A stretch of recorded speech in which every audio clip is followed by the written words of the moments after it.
I get more questions about carrots and parsnips than I do any other. So this afternoon, I'm going to be sowing my carrots and my parsnips, and I'll give you 3 great tips along the way that will help you grow better root vegetables.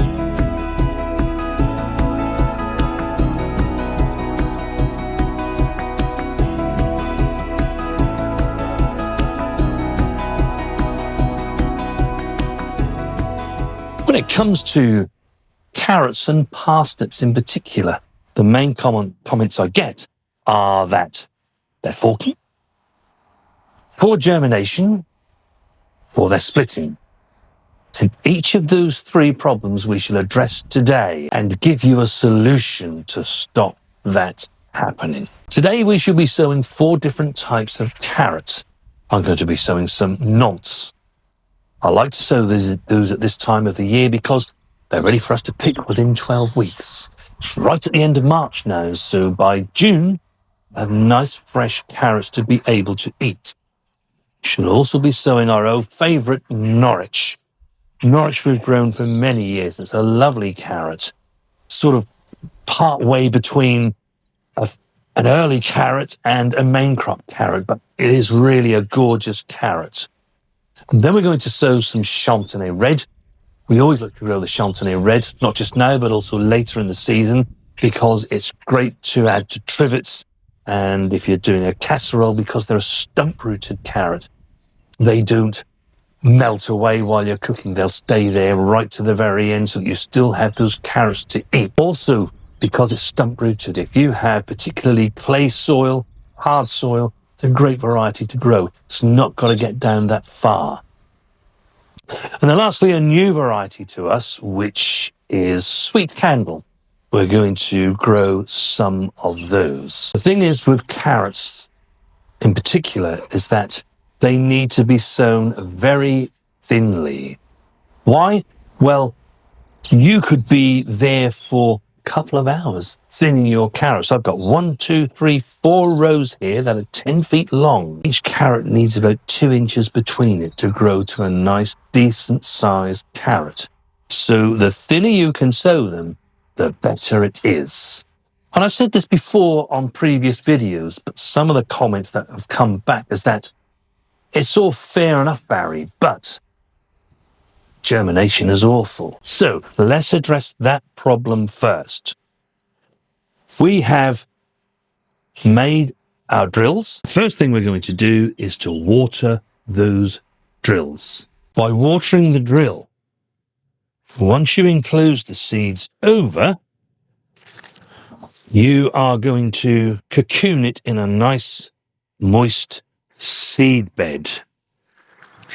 If you do this job afterwards, once you've sown your seeds, what you'll find is that you'll disperse the seeds because the soil is really fluffy and light.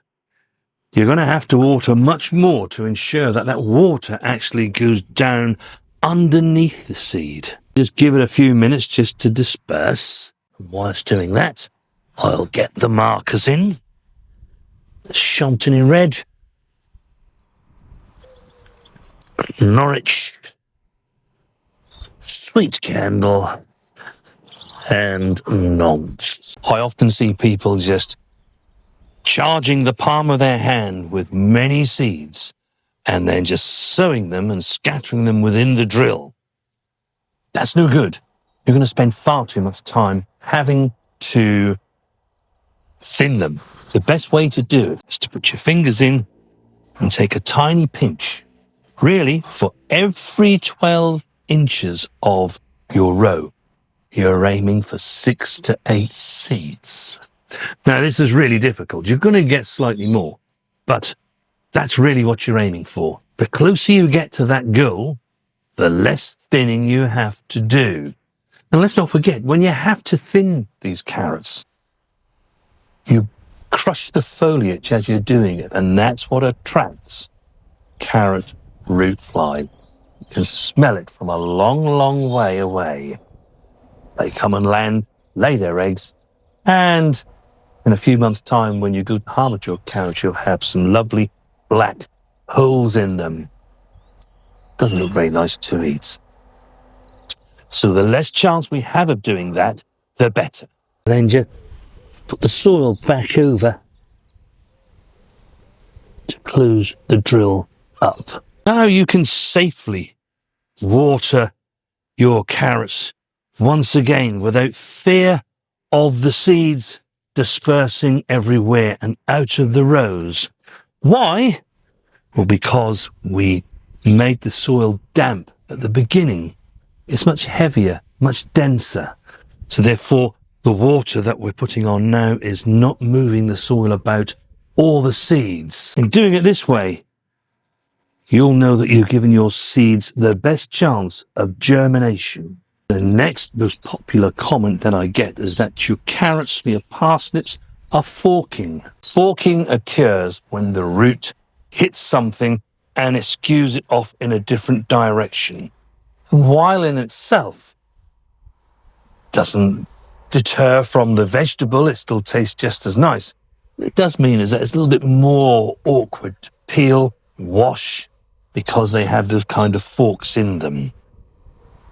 Whatever you do, you're always going to get some that are going to fork in your soil. We had it when we used to dig our soil, and we still get the odd one now that we no dig. What I would say is that we get less of it. Stones are the things more often than not that will throw your carrot root off and cause it to fork. So we have a particular side of the garden, and it's over there, just down the sort of last 2 feet of the bed where it's quite flinty. So we don't ever grow carrots there, and I advise you to do the same. If you know that part of your plot has quite a few stones, don't grow carrots or parsnips there, because you have a higher chance of them forking. When you're a digger, you turn over the soil, but if you're not really paying attention and not breaking those clods down, which many people don't, you're leaving lumps of soil underneath. Unbeknown to you, you can't see that. But as soon as that carrot root hits it, it throws the root everywhere. With no dig, because we never ever turn the soil over, it's not compacted, and we're not causing lumps underneath. The soil is just settled. So therefore, there is a higher chance that the roots can go down well into the soil. The other thing that people say is that compost or manure in the bed will cause carrots and parsnips to fork.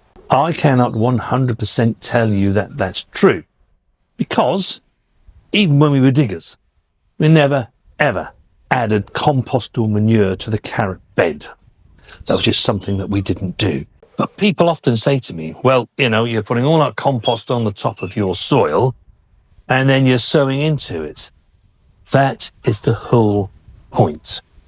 If you're a digger and you add your compost or your manure into the trench and then turn it back over onto that, once your carrots grow, the root hits that at the bottom, makes them fork.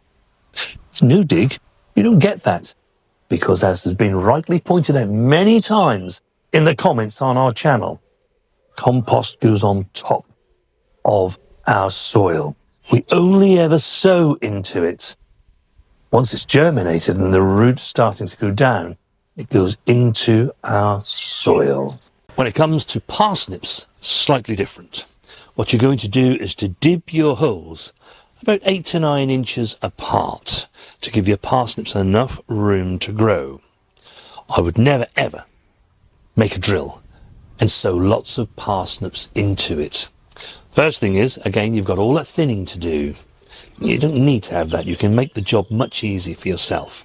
So I've dipped my holes quite shallow, and all I'm going to do now is just water them, so that just like when we sowed the carrots, those holes have moisture already in them. The next important thing is to always use fresh seed.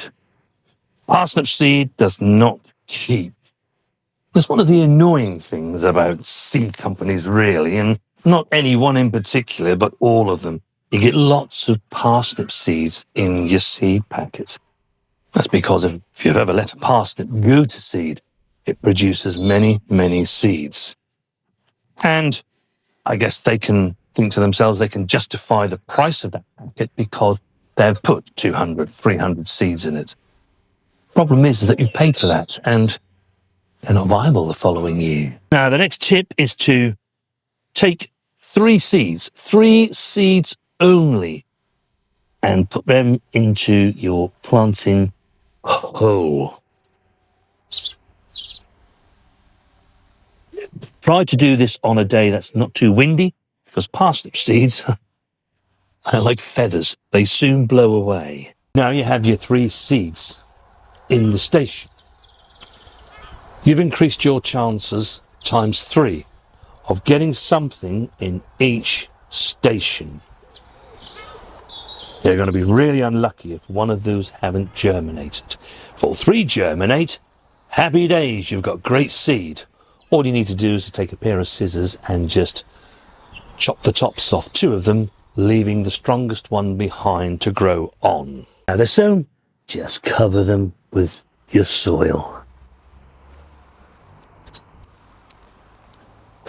The other thing to note with parsnips is that you often see on the seed packets that they tell you to sow them in February.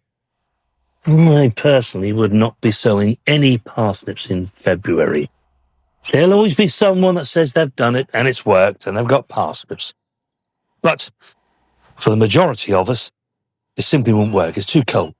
Parsnips need a certain temperature to be able to germinate. And if the soil is still too cold, it's simply not going to germinate, and eventually they'll just rot. So if you ever have problems with parsnips germinating, probably the number 1 reason is that you've sown them when the soil is too cold. How do I know this? Well, we used to have that problem before we were no dig.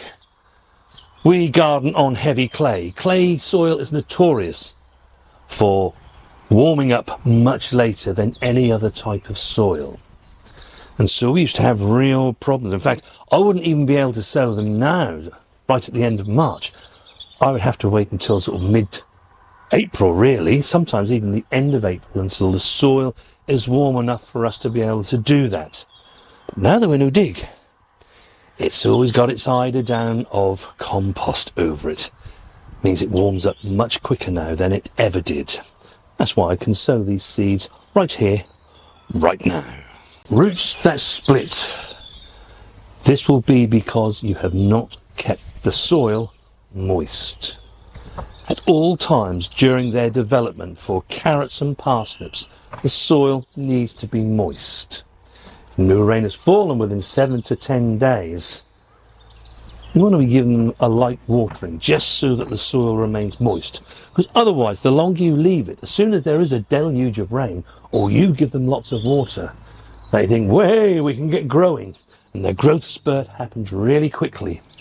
That's what causes your root vegetables to split. The mesh covers will keep the carrot root fly away, and these can grow on happily. We look forward to June when we have their harvest. But you know, you're watching this and thinking, I wish I had a plot like this where I could be growing my carrots. You don't need one.